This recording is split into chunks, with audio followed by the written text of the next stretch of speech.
Homem Integral, pelo Espírito Joana de Ângeles, psicografia de Valdo Franco. Capítulo 9. O futuro do homem. A morte e seu problema. O tradicional enigma do que acontece após a morte deve ser de interesse relevante para o homem, que, meditando, encontra o caminho para decifrá-lo. Deixar-se arrastar pelo pavor ou não lhe dar qualquer importância constituem comportamentos alienantes.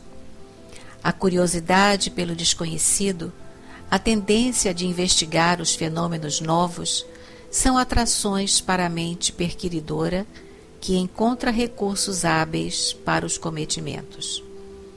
A intuição da vida, o instinto de preservação da existência, as experiências psíquicas do passado e parapsicológicas do presente atestam que a morte é um veículo de transferência do ser energético pensante, de uma fase ou estágio vibratório para outro, sem expressiva alteração estrutural da sua psicologia.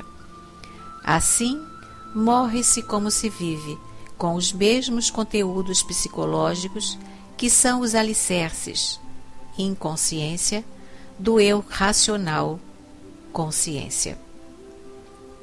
Nesta panorâmica da vida no corpo e da morte do corpo, ressalta um fator decisivo no comportamento humano: o apego à matéria, com as consequentes emoções perturbadoras e extratos do comportamento contaminados, jacentes na personalidade.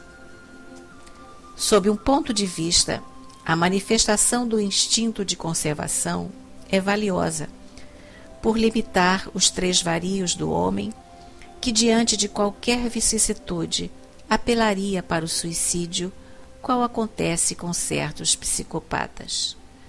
De certo modo, frenado, inconscientemente, enfrenta os problemas e supera-os com a ação eficiente do seu esforço dirigido corretamente.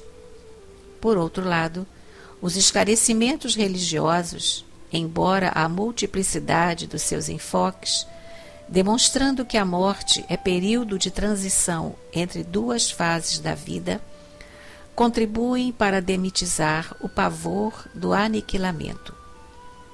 Definitivamente, as experiências psíquicas, parapsicológicas e mediúnicas, provocadas ou naturais, têm trazido importante contribuição para equacionar o problema da morte, dando sentido à existência.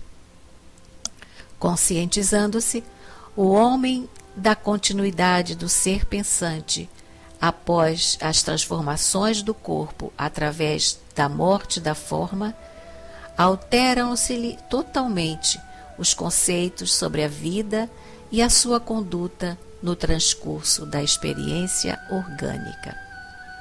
De qualquer forma, reservar espaços mentais para o desapego das coisas, das pessoas e das posições, analisando a inevitabilidade da morte que obriga o indivíduo a tudo deixar, é uma terapia saudável e necessária para um trânsito feliz pelo mundo objetivo.